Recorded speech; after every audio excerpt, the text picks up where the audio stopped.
আসসালামু আলাইকুম, আমি রিয়াজুল ইসলাম সজীব। আজ আমি আপনাদের প্রোগ্রামিং ল্যাঙ্গুয়েজ, স্ক্রিপ্টিং ল্যাঙ্গুয়েজ আর মার্কআপ ল্যাঙ্গুয়েজ এর ডিফারেন্স সম্বন্ধে কিছু তথ্য দেওয়ার চেষ্টা করব। তো ফার্স্টে যদি প্রোগ্রামিং ল্যাঙ্গুয়েজের কথা বলি, আমরা প্রোগ্রামিং করার সময় কম্পিউটারকে কিছু লজিকের ইনপুট প্রদান করি।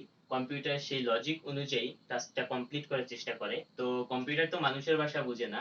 তো কম্পিউটার সেই কোডটাকে মেশিন ভাষায় কিংবা বাইনারি নাম্বারে কনভার্ট করে, দেন পুরো কোডটাকে কম্পাইল করে। কম্পাইল করার সময় সে পুরো কোডটাকে চেক করে। যদি কোডের মধ্যে কোনো ইরর থাকে তাহলে সে ইরর শো করে, কোডটা রান করে না। আর যদি ইরর না থাকে তাহলে সে কোডটা সাকসেসফুলি রান করে। যেহেতু কোডটা সে পুরোটা চেক করতেছে, এজন্য এটাতে একটু সময় লাগে। আর প্রোগ্রামিং ল্যাঙ্গুয়েজের যে সোর্স কোডটা থাকে সেটা অলওয়েজ প্রাইভেট থাকে। স্ক্রিপ্টিং ল্যাঙ্গুয়েজ, স্ক্রিপ্টিং ল্যাঙ্গুয়েজ বলতে গেলে প্রোগ্রামিং ল্যাঙ্গুয়েজের একটা সাব ক্যাটাগরি।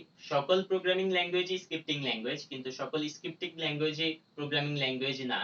স্ক্রিপ্টিং ল্যাঙ্গুয়েজ সে প্রোগ্রামিং ল্যাঙ্গুয়েজটাকে একটু ম্যানিপুলেট করে ইউজ করা হয়। স্ক্রিপ্টিং ল্যাঙ্গুয়েজটা বেশিরভাগ ক্ষেত্রে অটোমেশনের জন্য ইউজ করা হয়। আমরা যখন জিমেইলে ঢুকি তখন একটা প্রোগ্রেস বার আসে যে লোডিং ইউর জিমেইলস, কিন্তু এখন আসে ওয়েলকাম টু ওয়ার্ক স্পেস। এছাড়া অনেক ওয়েবসাইটে গেলে ফার্স্টেই দেখা যায় যে ওয়েলকাম টু মাই ওয়েবসাইট, এরকম একটা লেখা আসে। তো এই কাজগুলো স্ক্রিপ্টিং ল্যাঙ্গুয়েজের মাধ্যমেই করা হয়। তো অন্যদিকে একটা উদাহরণ যদি দিতে চাই, তো যারা সার্ভার দিকে কাজ করে তাদের সার্ভারের ডেটাগুলো ডে টু ডে ব্যাকআপ রাখতে হয়। তো অনেকে রিমোট লোকেশনে থাকার কারণে মাঝে মাঝে ব্যাকআপ রাখতে পারে না। তো তারা সার্ভারের ক্রোন জবে একটা স্ক্রিপ্ট ফাইল তৈরি করে। সেই স্ক্রিপ্ট ফাইলে তার কোন কোন ডেটাগুলো প্রয়োজন, কয়টার সময় কি কি করা লাগবে, কিছু স্ক্রিপ্ট লিখে দেয়। ওই স্ক্রিপ্ট অনুযায়ী সে ডাটাগুলো ব্যাকআপ রেখে দেয় অটোমেটিক। তো স্ক্রিপ্ট ল্যাঙ্গুয়েজে সোর্স কোডটা পাবলিক থাকে, এটা সবাই দেখতে পারে। তো যখন একটা স্ক্রিপ্ট ল্যাঙ্গুয়েজ রান করা হয় সেটা ইন্টারপ্রেটারের মধ্যে দিয়ে যায়। যদি কোডটা ভুল থাকে সে ভুল সহই রান করে। তো মার্কআপ ল্যাঙ্গুয়েজ, এটা দিয়ে বেসিক এইচটিএমএল এর কাজগুলো করা হয়। এটাতে কোনো লজিকের প্রয়োজন হয় না।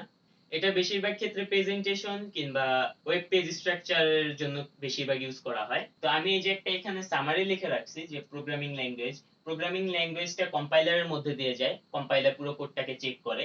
আর এটা অবশ্যই লজিক ছাড়া কাজ করে না। আর যেহেতু এটা কম্পাইলারের মধ্যে দিয়ে যায়, আগে পুরো কোডটা চেক করে, এজন্য এটাতে একটু সময় লাগে। প্রোগ্রামিং ল্যাঙ্গুয়েজের মধ্যে পপুলার ল্যাঙ্গুয়েজ গুলো হচ্ছে C, C plus plus, Java. Scripting ল্যাঙ্গুয়েজের মধ্যে পপুলার হচ্ছে JavaScript, Python, PHP, Perl. আর মার্কআপ ল্যাঙ্গুয়েজের মধ্যে পপুলার ল্যাঙ্গুয়েজ গুলো হচ্ছে এইচটিএমএল, সিএসএস, এক্সএমএল। তো আশা করি ভিডিওটা আপনাদের কিছু নলেজ দিতে পেরেছি।